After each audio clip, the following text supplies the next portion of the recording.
Reedy Creek sounds like a nice place to visit. You just don't want to tangle with it. This is the focus group.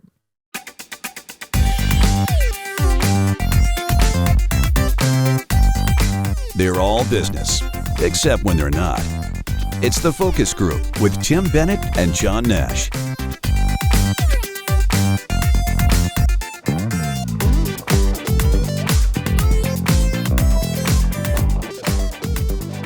Welcome to the Focus Group. John Nash here with my good friend and co-host Tim Bennett. Find us on any podcast platform of choice, including YouTube and Facebook. And focusgroupradio.com is your destination for all things Focus Group. All our media is there, including our Tuesday podcast, TFG Unbuttoned. If I seem a little rattled, it's because our production kind of got messed up, but it's been fixed. And, that throws you off, Tim. That throws you off. Well, no, and thank God you're an expert at this stuff, and it's very intuitive for you to just click. I'd still be trying to figure out what happened, 5 days ago. Why the? Oh, it was an expiration of the card. No, I mean you're under pressure. You're good. It reminds me of that time with Shaq. That one time when nobody showed up for the studio, and he was usually always late. Always. And that one day he wasn't late. And I remember you sitting there and you're like, we've got 15 seconds and we're supposed to go live. And remember he said, well, maybe I'll try. And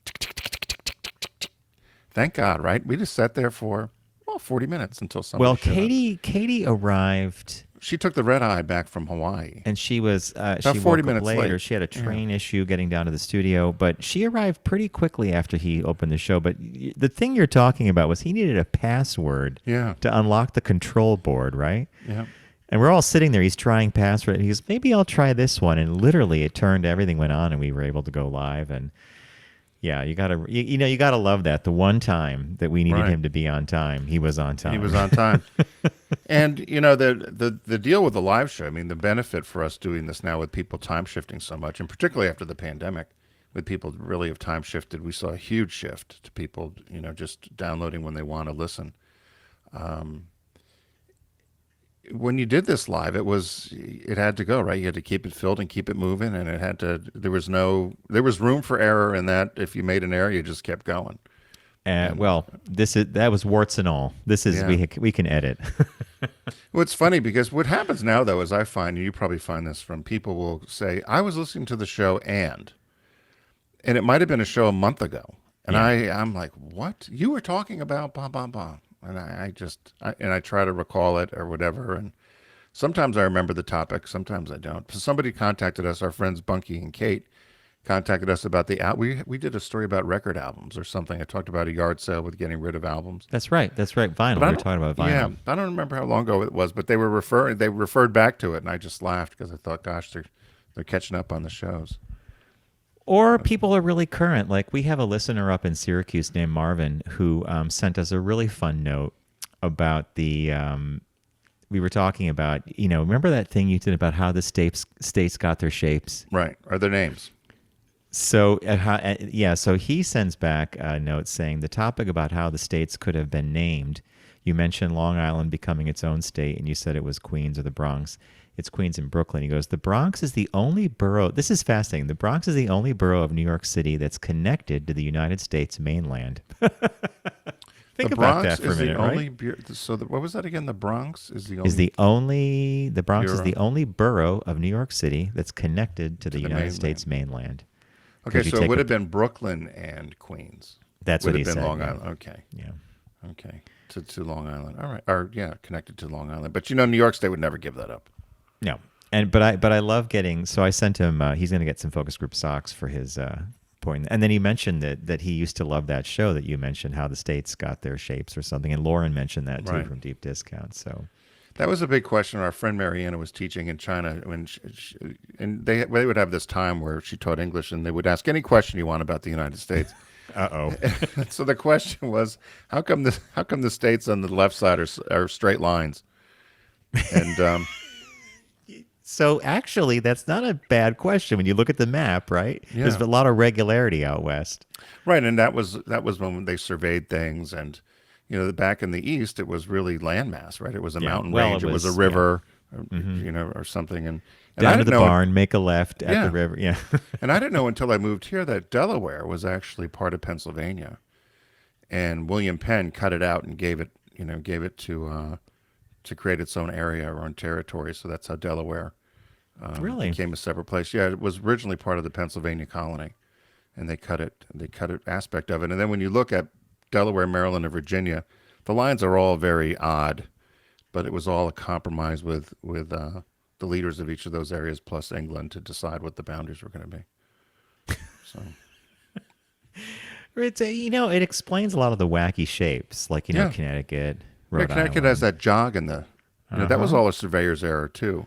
They just never fixed. In New York, so the border between New York and Connecticut also. Mm-hmm.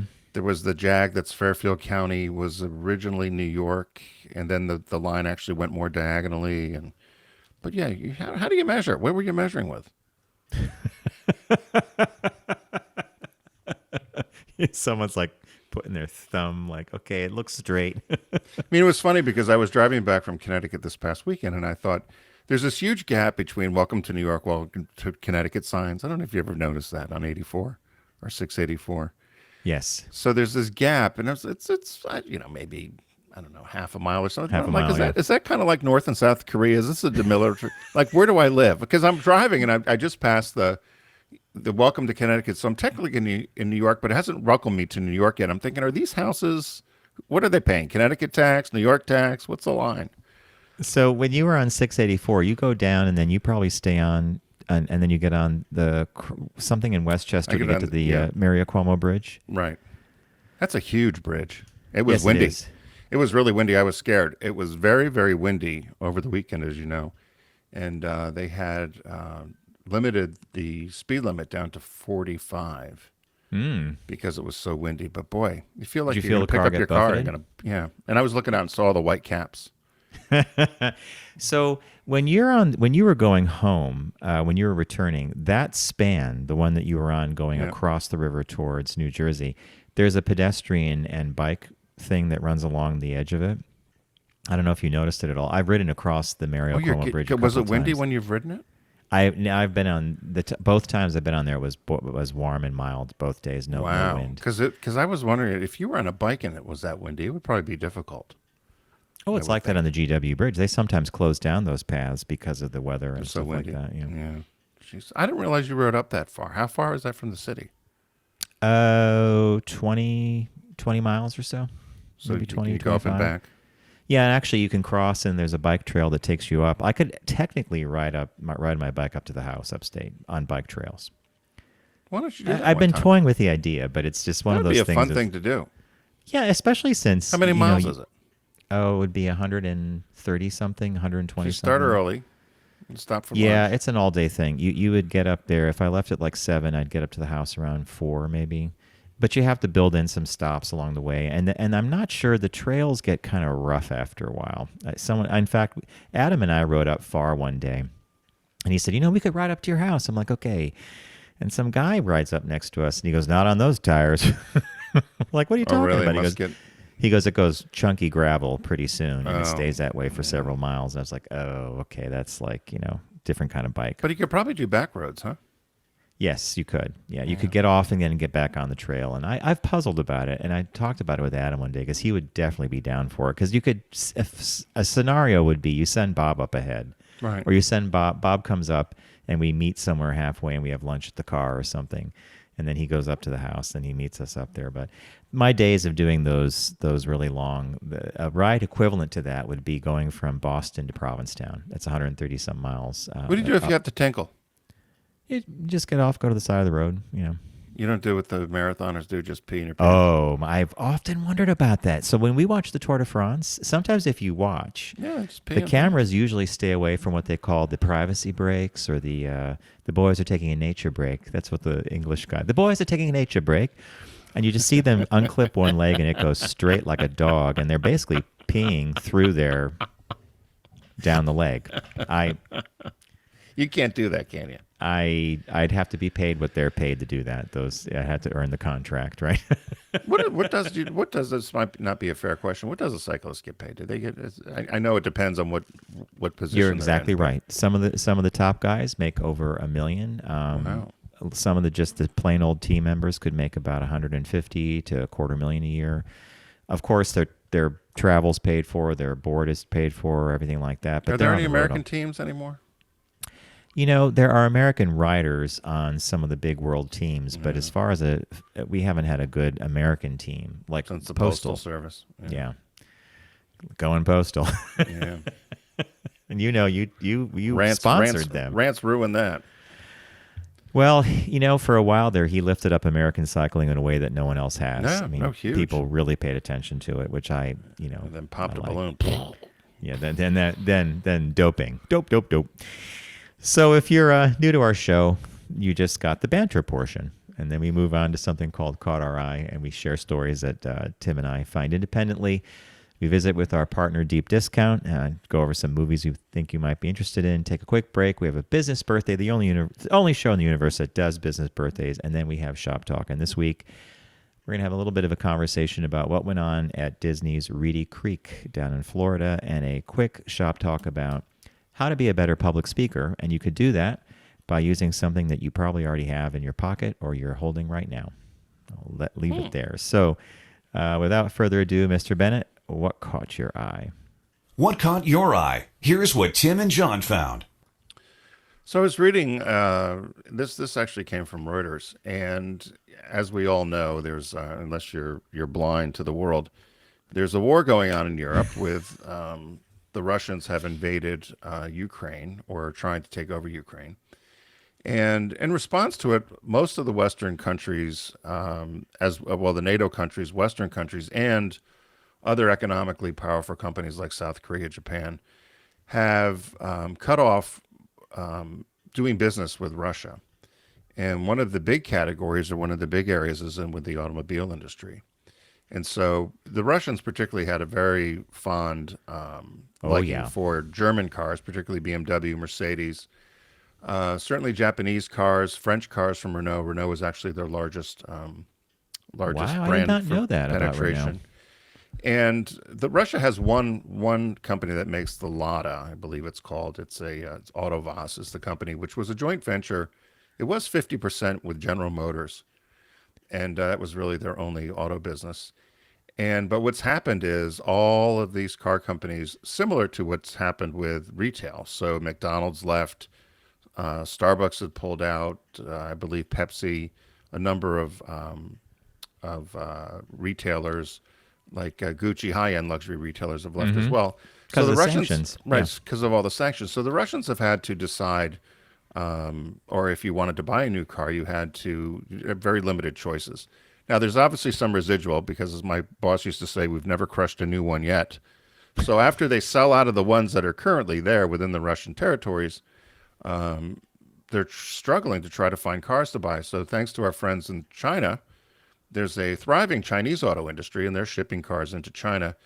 And they said the Russians are reluctantly trying to embrace Chinese cars, but they're certainly not up to the quality of the cars. Is that made true? Because the graphic that you had me put up here, Mm-hmm. I mean, styling wise and body design, there's a lot of similarity. But are you getting at the point that that's about where it ends, or? Well, this is the problem with China overall, and people will. I've been criticized before. They're the great imitators, right? So they'll take something that we've made or another country's made, and they can replicate it.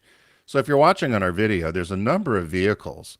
Look at the one that looks just like the Volkswagen Beetle, right? That's a Volkswagen Beetle. There's, but they've taken very popular cars and essentially copied them and selling them under their own brand name. So something looks like a G-Wagon. There's one that looks like Volkswagens or Skodas. Land Rover. Land Rovers. There's ones that look like Jeep. They actually was a lawsuit with Jeep because right down to the grill. Yeah, I can There's see some that. that look like Porsche. So there's so they even though they've replicated from the design of the sheet metal, the quality inside, the fit, the finish, the noise, and that was the complaint of some of the Russians. So some of the larger car brands or Chinese car brands, which have also tried to come here to the U.S., by the way, There's one car company called BYD, which stands for Beyond Your Dreams. The You're not kidding, are you? No, they've Okay. they've been actually showing product for quite some time in Detroit for the last probably 15 to 20 years. They just can't seem to. We have very, very strict federal laws about how cars are to be. If you want to sell a car in the U.S., everything from they'll set up huge fans in these wind tunnels and put cars through them. And if these little cars that you see in Europe, a lot of them, because I did it when I was at Subaru, if it blows the car over, you're not going to be able to have the car in the U.S. because of our vast land. And if you were driving a little car out on the plains or something, Yeah. windstorm comes and blow it over. Things about crash tests, sharp implements, anything with our cars. So we're very strict. So the Chinese need to try to figure that out, as the Japanese and the Koreans did many years ago. But the big Chinese brands are Haval, Chery, Geely, and Autostat. And they said that Chinese penetration into the Russian market was as low as around 10% prior to the invasion. And now it's up to around 40%. And just the opposite, cars that were Western cars that had a huge market share have dropped tremendously as the availability has lessened. And what's happening now is, of course, it's affecting their used car market, because if you want to get a Mercedes or you want to get a Jeep or something, you're going to have to buy it used, as the new ones are going away or not coming in. So it's interesting. They talked to a couple of people that had bought some of these Chinese cars, and they complained about the fact that they weren't as good as what the Western cars were. And although Medvedev, the former president, or he's the president of Russia, although Putin's in charge. Yeah. Well, yeah. He said that he's driven some of these Chinese cars, and they're no worse than a Mercedes, is what he said. So, Well, he's almost paid to say that, but yeah, I'm intrigued by it. Yeah, it's an interesting thing. I'm wondering what will happen when, the Chinese have also doubled down on electric cars, and a lot of their brands are making these electric cars. So it'll be interesting when they actually do. They'll get distribution in the U.S. And it will be interesting to see, because the prices were, at the time, I had actually interviewed with a Chinese car company, and the prices were, under $10,000 for some For an electric car. Yeah. So, it'll be interesting to see what happens, or if they can change the market. They're huge market Players. for Chinese Well, cars. be. Yeah. But mostly third world stuff. We're not getting a lot of them in the West. So they think Canada and North America will get it before we do. It's a good caught your eye, because it also corresponds to a couple of pieces that have appeared in the Atlantic and the Economist about how finally Russians are going to start feeling the pinch of this whole thing, Right. as their economy starts to really contract, and all the measures that they took to bolster things are now actually running out. And this is another example. I mean, you never think about it, but wow, okay, cars, right? Well, then they're going to have to get parts, right? So Yeah. there's all Repair, kinds of service. Yeah, it's. I don't know how it. We all hope it ends, the war ends, but I don't know. I don't see it ending soon. I don't know if you do. Well, if from everybody who knows Putin, or at least they think they know him, he's in this for the long haul, because how could he back out? Yeah. It was supposed to be a 3-day thing. Easy. Here we are in Be there in a day week. 406. Yeah. Mine couldn't be any different. Mine caught my eye, and I think you'll find this really fascinating. So I came across an article where the headline read, "Kansas boy donates tonsils to help train cadaver dogs, raising awareness about donation needs." This is totally off my radar. It helps our team to have newer human remains, said Deidre Stanley, director of the Kansas Search and Rescue Dog Association. So this young boy had his tonsils removed, and he decided to donate them to the Kansas Search and Rescue Dog Association, also known as Cadaver Dogs. And they posted this on Facebook, and they showed the little boy with some of the dogs around him. And they actually then showed the boy what they do. So, a lot of kids get their tonsils out. Right. And Did you in ever this have yours case, no, I've never had mine out. I don't Me believe. neither. No. Maybe, I think Laura, my sister, had her tonsils out. Because she used to get a lot of sinus and throat infections. So what happens is, I didn't know this, but they need human things for these dogs to do their job correctly. And it could be something like when you have a knee issue and you repair your meniscus or they take some tissue out. It could be very small amounts, but Right. if it's close to being, the point where it was from someone like live tissue, it helps the dog a great deal. So the young donor, who they didn't name, got to watch the dogs search for his tonsil. This is the part that got me. So they put the tonsil somewhere in a wooded area, and he got to watch the dogs do their thing. And it was over a wide area with thorny brush and everything. And the boy and his little brother also had the opportunity to hide from the detection dogs and have the canines sniff them out. So I just thought it was fascinating because later on the woman said, people have knee surgery. They can donate the bone and tissue. It helps our teams. It's a simple process. They can sign a form and then give it to their doctors to sign, and then they can call us and we'll pick up an item. So I wonder, Bennett's knee here. Yeah. Yeah.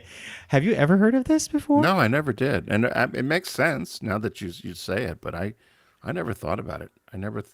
I thought they were just. It's a good point because when you see all these disasters and tornadoes, hurricanes, earthquakes, and they send in the cadaver dogs. Yeah. Yeah, they have to. Yeah, they have to be able to know what they're human looking for. Yeah.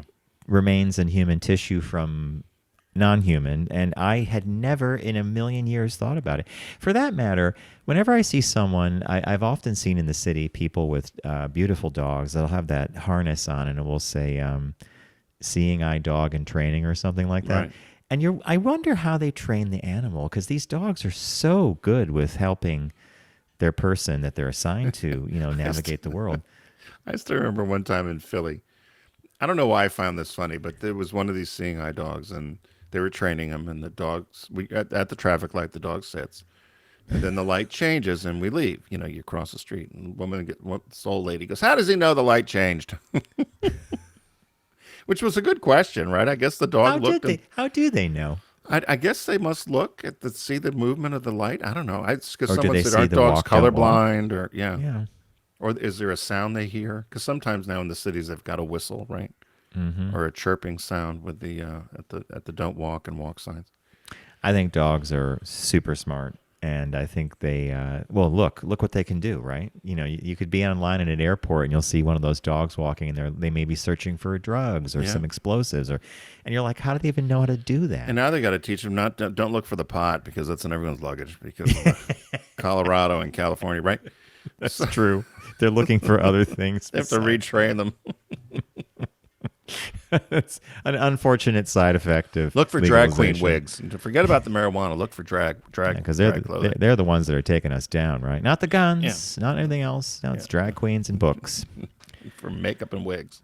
Yeah. When you're a party who's... Yeah, we're not even going to go there. Yeah.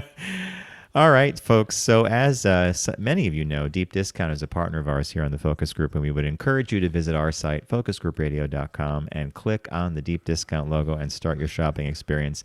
They have been an amazing partner of ours, and we would love you to visit them and check out everything they have. It's not just movies and CDs and DVDs. It's games, it's vinyl, it's clothing, it's toys, it's everything.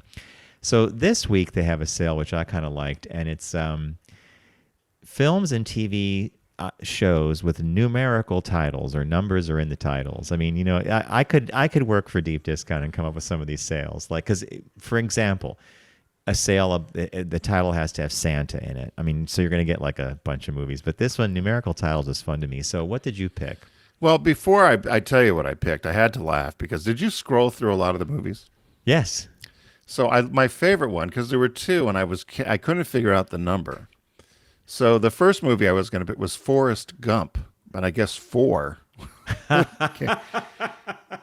And then there was a movie with Wonderful in it, and 1. So that popped up. So I'm wondering, we'll have to ask Lauren what sort of algorithm they did, because I kept looking at Forrest Gump, and I said, now, is Gump a number? No, Forrest. No, the only number you can ever get out of Forrest Gump is life is like a box of chocolates. How many are in the box? Yeah. So I laughed. But I saw this film. I've never heard of it before. It came out in 1968. It was actually Doris Day's last movie, and it was called With 6 You Get Egg Roll. Oh God, And I saw this when you sent this over. I'm like, oh my God, I've never heard of it.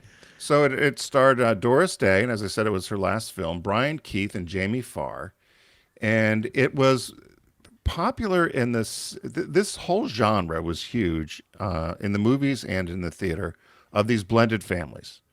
So there's the You mean like the widow, Brady Bunch? Like, exactly, and that's what okay, they and what happened is these movies, and you even see it on TV, right? It's the single dad or the dad with the kids. You never know what happened. Like Andy Griffith, what happened to Mrs. Griffith? she packed her bag and left. Man, that's what happened to her. So this was the first film produced by CBS Television, and as I said, it was the last final film for Doris Day, and one of her highest grossing. They said the title of the movie comes from a scene where the family goes out for Chinese food, and one of the kids notices that because they're such a large group, they get an extra egg roll. So the menu said with 6 you get egg roll. So that's how they named the movie. Oh my God. So I mean, you can't make it up. No. So these, as I said, these blended family Families. premises were very popular. This came right after, or was released 4 months after Yours, Mine, and Ours, which was also a very popular film, and it was the 11th highest grossing film of the year. And the Brady Bunch premiered right around the same time, right after it, and so the movie did quite well. They did have a criticism in the New York Times, which I thought you'd appreciate. So the person that writes for the Times, the movie critic, said, "The latest chapter in the continuing adventures of the widow Day. I kept wondering how the character she's played has lost all her husbands. Cancer, suicide, auto accident. There's never any hint." So, but they said she gives a good performance. But he called her the widow Day because she seems to be doing all these movies where she's lost a husband. And then that's, then we And the start key off is the language is key. They lost. there. Right. They didn't die. They didn't divorce. They lost. Yeah, I kept wondering I how lost the them in the characters bus played terminal. by Miss Day lose their husbands. Cancer, suicide, auto accident. There's And if never she had an a end. movie after this one called Black Widow, we'd know why, right? Yeah, so you can pick up with 6 you get egg roll. Have you ever seen it?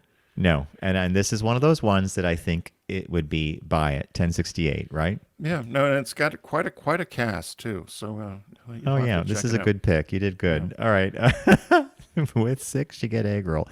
I picked 2 movies just because I could.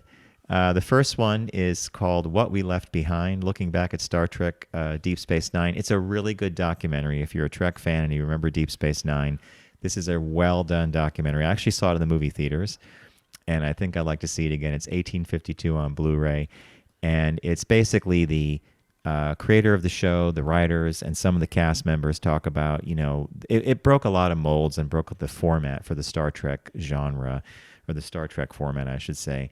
And they did a lot of interesting TV work. So it's a good film. And then my other Is pick, it a documentary? yeah, it's documentary. Okay. Yeah. And my other is a beautifully animated stop motion film called Kubo and the Two Strings. This still holds a place for me. I can see it multiple times. I love it. It comes from Leica Studios, and interestingly, it is the founders of Leica are Travis Knight, Phil Knight, and Will Vinton. Now, the Knights, one of them, I think it's Phil Knight, is in fact the founder of, or the owner of, Nike. So his son is one of the people who produced this, who owns Leica and who produced this film. They've done a bunch of films, Box Trolls, Coraline, but Kubo in particular is beautiful. And it's about a one-eyed 11-year-old boy who has the uncanny ability to bring origami to life by playing his lute. And I'll leave it there. But Charlize Theron is a voice in there. Matthew McConaughey is a voice. Ralph Fiennes. So it's got a great George Takei's even in it. Oh, really, Mr. Sulu. So if you have a mind, I recommend those two. What We Left Behind, Deep Space Nine documentary, and Kubo and the Two Strings. And we have a new release this week, which is intriguing to me, actually. It's called Gaslit. And, there is a movie called Gaslight, but Gaslit takes place during the Nixon administration's early years. And it features Julia Roberts as Martha Mitchell, socialite wife of U.S. Attorney General Sean Penn, who plays that role, made her a magnet for the Washington media. After the Watergate burglary, she'd pay a price for threatening to come forward with what she knew and her whistleblowing would be a major factor in breaking the scandal. So this is interesting. It's a mini series. I guess you get them all. It's 7.75 hours on 2 discs. But have you heard of this? No, I haven't. And I like Julia Roberts, so I do too. I'm kind of intrigued. It's $19.99 for the whole miniseries. That's a good price to me. So Yeah, no, that sounds interesting. And I don't know if I know enough about. I know the edges of Watergate. Of that. Yeah. But I'd like to. It'd be good to know more, I suppose. Like the Teapot Dome scandal. Do you know anything about that? Another one, right? So hey, head over to Deep Discount. By getting there, you can get there by going to focusgroupradio.com and click on the Deep Discount logo. As John mentioned, it's numbers in the title sale. And this week I picked With Six You Get Egg Roll. John picked a great documentary, What We Left Behind, looking back at Star Trek Deep Space Nine. And he also had another pick called Kubo and the Two Strings, which is an animation movie. If you're a fan of our show, you know John loves animation. And the new release this week is Gaslit, the complete limited series, which stars Julia Roberts, also Sean Penn. So be sure to pick that up at Deep Discount. We want to thank them for the support of us here on the Focus Group, and we appreciate your support of them as well. We're going to take a quick break. When we come back, we've got a business birthday and then a couple of shop talks to share with you, so stay tuned.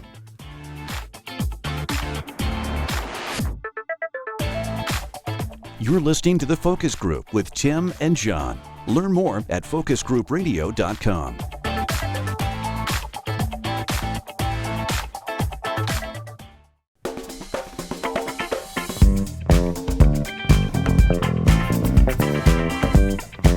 Now back to The Focus Group with Tim and John. Available pretty much everywhere.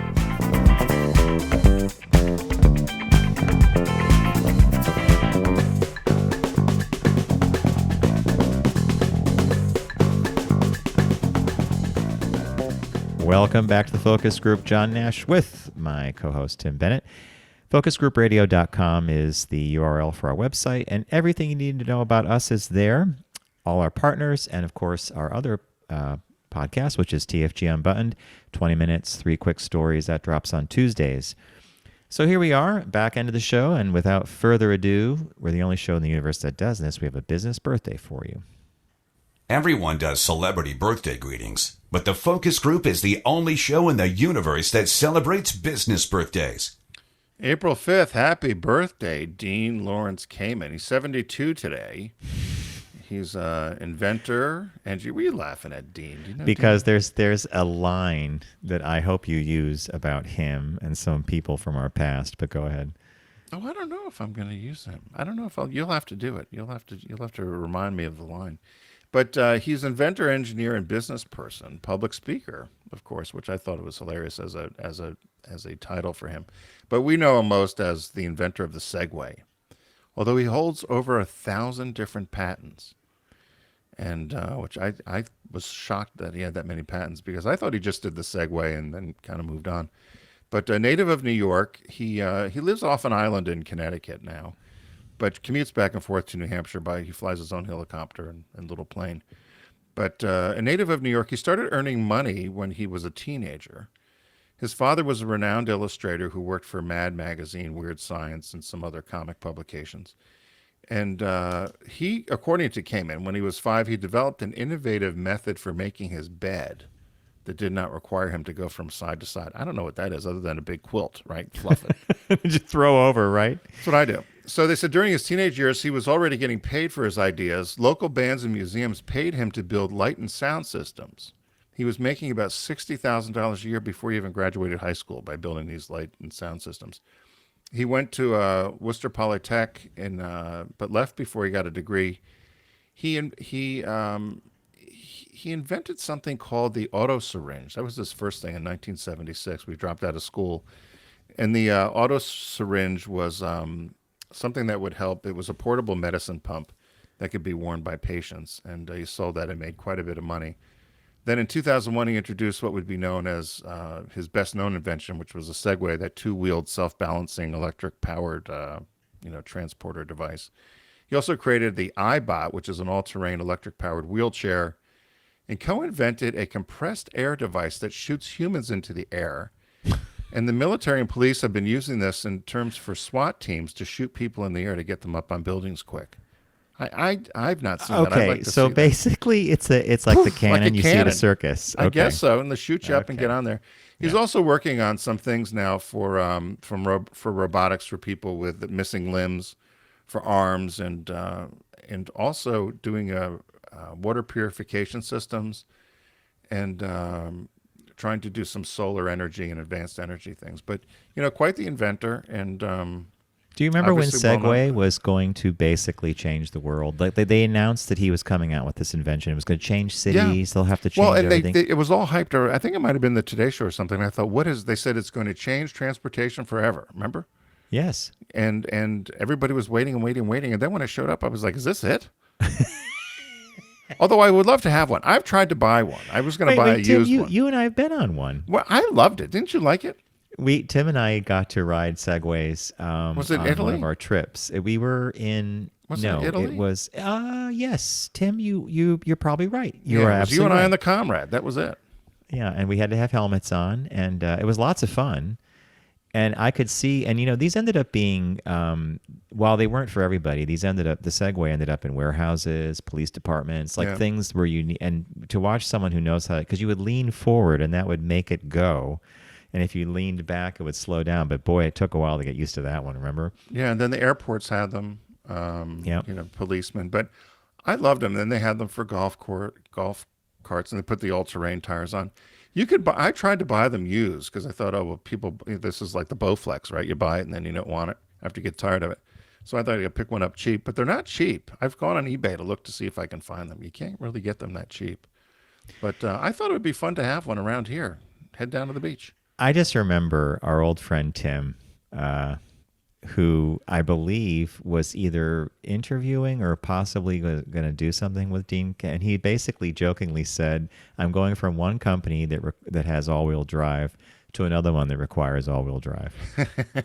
Remember, because it was four-wheel, there was something about that it needed. That was when I laughed at the beginning of the Dean came in. Well, you know who ended up going there to work for him? He did? No, the president of Subaru left. George Mueller left and went up to Segway. That's what it was. Because then Yeah. he said, he should know the business pretty well because he went from a company that had all-wheel drive to one that cars, needed all-wheel right. drive. Yeah. Yeah. No, George went up there and he worked for a couple of years for Segway. And, because they wanted to make this a mass market alternative to, I think, bicycles and a number of other things where people would use instead of gas-powered products. I'm wondering if this technology, the electric bikes are become very popular. Yes. And, maybe this was the precursor to that. But I think there was also the issue, as you said, it took some getting used to. Mm-hmm. And there's lots of video on YouTube if you want to watch people getting in trouble on Segways. And, Getting in trouble. So Yeah. accidents, right? Yeah, which is hence why you have to wear the helmet. So, so that's our business birthday today. Dean came in good business birthday in 72. I mean, and I just love the fact that he's just crazy creating Yeah. all these things, right? Yeah, I'd like to be an inventor. I invent some things. What to say? I had a lot of inventions. You got a lot of ideas. I had a good invention, and everybody laughed at me. And now I'm mad. P&G took it. What was it? The thing when I lived in Oregon, I used The car freshener. the car Yeah. fresheners, and now Febreze does the stupid things. The same thing. I would stick eucalyptus and pine and everything in there, and I tried to convince Subaru that the Outback should have a pine scent to it or whatever for the outdoors, different parts of the country. Everybody told me I was crazy. Guess what? You and I wouldn't be sitting here right now. We'd be collecting royalties. Coin. I just remember reading something recently or watching someone say this. I think it was a watch. I watched someone say, he was giving a lecture and someone asked about getting stuff done. And he said, I'm going to tell you how this works. He goes, thinking about it is not doing it, because you got to do it. You can't just think about it. Thinking is not doing, which I like. Was that a shot? No. Just I had like no I have idea. friends who are like, I'm going to do this. I'm like, when are you going to do it? I don't know. But and they imagine it's done already, but they still have to do it. Have you ever So- done that? Yeah, all the time. Did you ever have like $1 million idea and then No, no? As much No. as you think, you're always thinking. I would think. Can I tell you the only idea that I had? Well, I was driving in the car. I was reading in the car one day. Bob was driving upstate, and I was reading The Economist, and I was reading an article about how British bank. This is early 2008. How the British banking industry was growing concerned that a number of people were paying their mortgages with credit cards, and it spiked, really spiked. And this is literally 3 months or 2 months before we had the Great Recession. And I remember thinking, and the guy at the end of the article said, he goes, for me, he goes, this is my signal to pull money out of the market and let it sit for a while because something's going on. 6 to 8 weeks later, boom, we're going off the cliff. And do you remember? It was like every day it was going to be like, are we going to lose everything? I'll never forget that. And I remember I tell that to my broker. And he said, well, you can't time the market. I said, you can't, but something clicked in my head, and I really wish that I had asked to have everything moved to cash. And then imagine if you had moved it to cash, and then you swooped in and you bought all that stock that was down to like Cheap, $5. But you have to know how to get, because you could just as easily have lost it too, right? Well, you could have. Lose, Yes, yeah. And look, we know people who took out a lot of money when the pandemic hit, and then the stock market went crazy. And if you had taken it out, so yeah, lesson learned. Is there a penalty if you've taken and move it to cash? No, as long as you leave it in the in the account? funds, like you're not taking it personally, it's going to be used for something. I think that's I shouldn't say that. There may be cap gains or something, and there are tax issues, but to my knowledge, it was once it was invested until you pull it out. I'm not smart enough on that stuff. Yeah, no, but legal. that was the one time I kicked myself. I'm like, here, I had read all these articles about this. I'd cross-referenced it. I thought, that is weird. Didn't do a thing. Just like, anyway, I could tell you another one of those. But as we said at the top of the show, we have a couple shop talks for you. So the first is about Reedy Creek. And this is just more of a conversation that I wanted to have with Tim because I was fascinated by this. If you've been following the news, Disney under Bob Chapek, former chairman, finally voiced concern about a bill that was going through the Florida legislature, which they dubbed the Don't Say Gay bill. It required, that you can't teach about gender and sexuality in school. I think it was up to third grade. And Disney employees are furious about this because they have a pretty vibrant employee resource group and a group of, they pride themselves on being very diverse because they have a diverse audience. So what did the Florida governor, Ron DeSantis, do? He decided to deny them their special status, which they'd had since Walt Disney bought the land back in the 50s and developed Disney World, and Reedy Creek was going to be no more. And then it went quiet. And he rammed this through the legislature. It was going to cost the surrounding areas over $1.1 billion if they dissolved Reedy Creek. Don't worry, the legislature will fix it. But Disney said nothing. Now we know why. Now, Tim, you've read up on this, right? Yeah, but I was a little confused. That's why I'm glad you're explaining it. So, all right. So the Reedy Creek board, which was Right. appointed by Disney executives, they quietly went about their business and they began having public hearings. So they would have advertisements in the Orlando Sentinel or whatever the local paper was that they were planning a change to the board's composition or the board's authority, and they did everything according to the book. right. But they did this quietly. And, eventually Ron DeSantis pushes through his thing. It gets signed. And then he appoints the new board for Reedy Creek, which is now going to be called the Orlando Visitors or the Orlando Tourism something or some weird name. And the day they start their new board assignments, they realize that the day before, Disney had solidified and finalized a whole bunch of legal agreements that basically gave Disney the ability to operate as they had before up until into perpetuity or until the last surviving descendant of King Charles III passed away, which is basically into perpetuity because depending on how you trail that out, Yeah, it'd be descendant. Yeah. it was all legally done. And you have to know that Disney has some of the best lawyers on their staff, probably in the world, because they're a multinational corporation, and this blindsided Florida, and now they're furious, and they have to spend almost $1,500 to $1,800 a day in legal fees to unwind it. But a number of legal scholars have actually chimed in. They've read everything, they've looked at all the public announcements. They said there's nothing out of sorts here. Everything was done above board. Everything was done in the clear space and open. They just did an end run around DeSantis, and he's So furious. the board that DeSantis put in that he thought was going to kind of lay They down can- the, they can lay down the agree- law with Disney has no power. They can agree to have roads paved and plowed or sanded or do something. They could basically maintain the roads and do a few other things. But other than that, they can never use the image of any Disney image. They can't use the name. Disney has the right to squash any development in their area. So is what's considered Reedy Creek, is that encompasses all the properties of Disney then? That's that- the whole The thing. corporation, whatever. But I was they wondering. now they So call this it something supersedes. else now. So this supersedes any state law, huh? Apparently so. Yeah, that's what I thought was interesting about it. So I love when people figure out the loopholes in some of these things, because the thought was right that they were going to Punish DeSantis Disney. was going to put it to him, right? Punish him, and then it ends up they have egg on their. DeSantis ends up with egg on his face. So Isn't I it thought, something? Yeah. I read this, and when I read more and more about it, when I realized what was going on and how they did this, Fortune magazine had a great article. They said, everybody wondered why Disney was so quiet, as if they had been beaten, Right. by DeSantis. I just want to mention that Disney World and the Disney properties are the largest employer in Florida with hands down. So you're mucking around with a company that employs a vast majority of your population in an area that benefits hugely from the influx of tourism, and that it becomes a feeder system to go to other parts of the state. Yeah. So it was one of those little David and Goliath things where he's like, I'm going to go up against Disney and their woke culture. There's nothing woke about Disney. They're creating entertainment for the world around them. Yeah. And that's the problem with the politicians now, is they don't like the world around them. At least that's my take on it, is they with eyes wide open, they're like, wait a minute. So, and I don't know if you know about the board members. They approved the replacement of the Reedy Creek board, but one woman was like evangelical.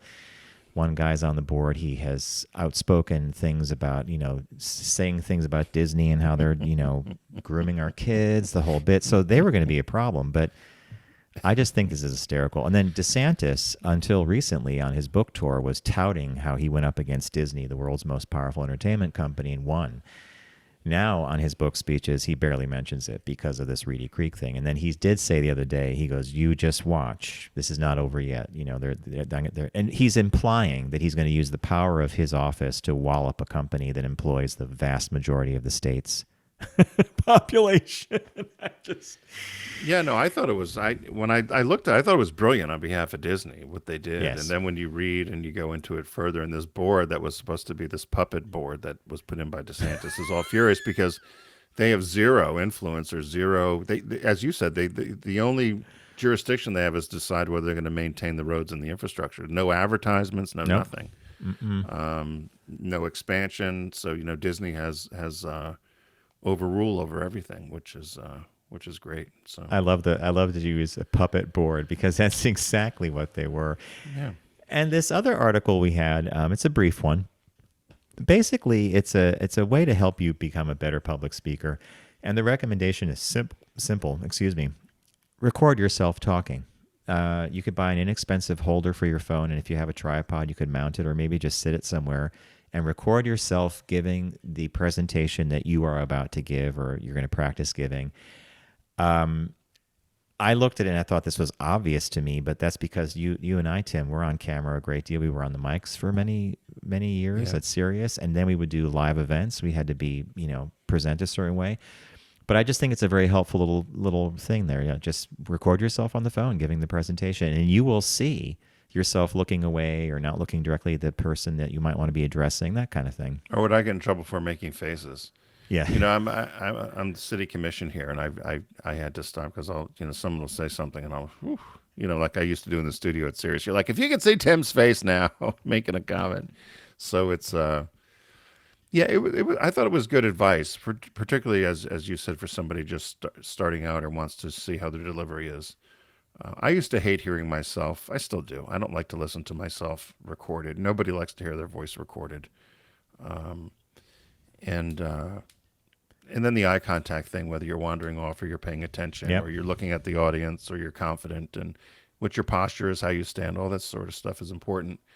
And they're right now with your phone, right? You could set it up and record yourself and see how you look in a particular outfit or whatever, and then make the decision. Do you ever look in the mirror and say, "This is a good outfit. I got to remember this"? All the time. Yeah. Yeah. So there you go. And when we used to be in our studio, when we first left Sirius, we were downtown at our new studio. There would be shirts that I would wear that would vibrate because they would have. Oh yeah. And so we had to. Tim and I could not wear. Were we in front of green? Right. Yeah, we weren't allowed to wear green. anything green. Yeah. And you quickly adapted your wardrobe. But I learned that I look good in certain colors, certain lighting. I don't always like the way I sound on the mic, but I'm totally used to it. There, and we do listen to ourselves all the time. They call that air checking. But yeah, the simple little tip, mount your phone, give the speech or the presentation you plan on giving, and the more you do it, the better you get at it. So I'll just say that practice does in fact make perfect, or it makes better. Right. And at the end of the day, everyone's given a good speech and a bad speech and in between. So the audience you're not wants you hit to it out of the park succeed. every time. Yes, exactly. Yeah, remember that.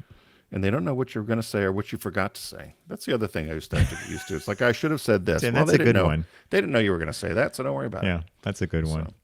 So thanks for joining us here on the Focus Group. You could learn all about us at focusgroupradio.com. You could also find all of our media housed there, including our 20-minute podcast, which is TFG Unbuttoned, released every Tuesday. While you're at our website, be sure to check out our friends at Deep Discount. This week, we had picked some movies. Well, they have a sale going on that's in the numbers, or it's movie titles that have numbers in them. I picked With 6 You Get Egg Roll. John picked What We Left Behind, looking at Star Trek. And is it Star Trek? Star Trek Deep Space Nine. Deep Space Nine. And John also picked Kubo and the Two Strings. And the new release this week is Gaslit. So be sure, again, to check out our friends at Deep Discount and find them at our website and start shopping away. We want to remind you all to have a great week as we're heading toward, I guess we have the Jewish and Christian holidays Passover coming up and with Easter Passover soon, and yeah. Easter. And everybody remember, don't text and drive, arrive alive. While I was on the highway this weekend, as John mentions all the time when he's driving upstate, you find the person weaving and wandering and all over the road, and you go by and inevitably they're on their phone doing something they shouldn't be doing. So Candy Crush. can't Wordle. So everyone have a great week, and we'll see you next week. Take care.